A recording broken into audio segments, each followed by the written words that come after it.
Well, hey folks, how y'all doing? Welcome back. And oh man, in the land of grills, yeah, we've got a grill already fired up.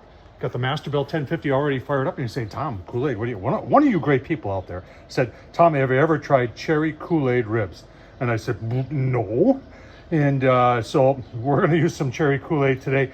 We're going to use it as a binder, and we're going to be spraying our ribs with the Kool-Aid as we proceed. Well, we're going to see how this works, but sounds good, doesn't it? So let's get going. All right, there's our ribs. Pulled the skin off the back.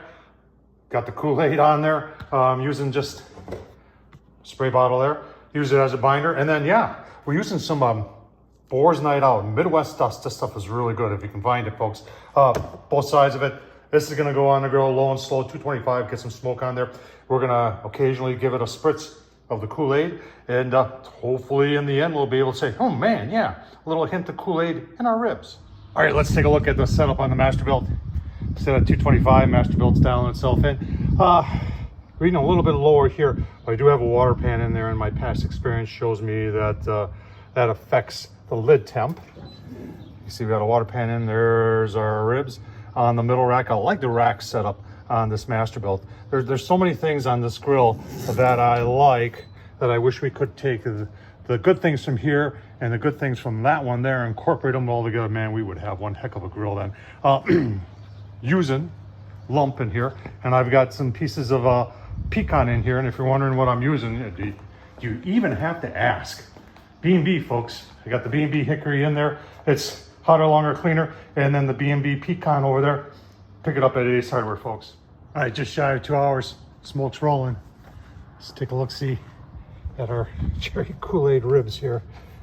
I did put a puck in there just so you can see temp there. You can see, yeah, 225. It's starting to take a nice color. I've sprayed it a couple times now. Every time you spray it, you can really smell the Kool-Aid. It smells actually pretty good. So keep on going, give you a couple more look-sees. All right, folks, it's been 4 hours.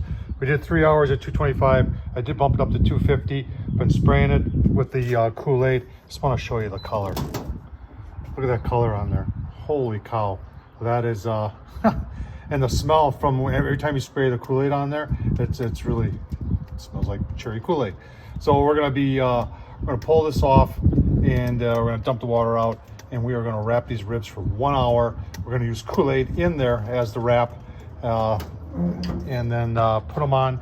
And I'm gonna take some Kool-Aid and mix some Kool-Aid in with the sauce that I'm gonna use today, because I don't want the sauce to hide the taste of the Kool-Aid. I want this to be cherry Kool-Aid ribs.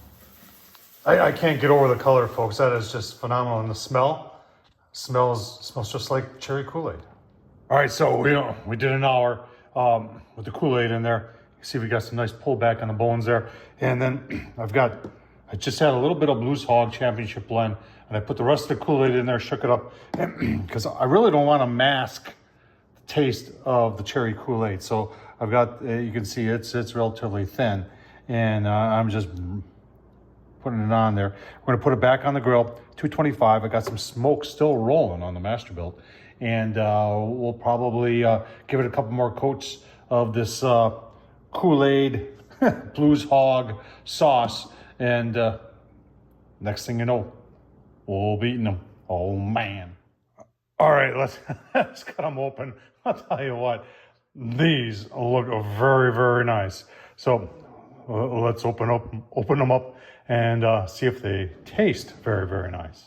All right, they're still very, very hot. We got a really nice smoke ring here. Take a taste test.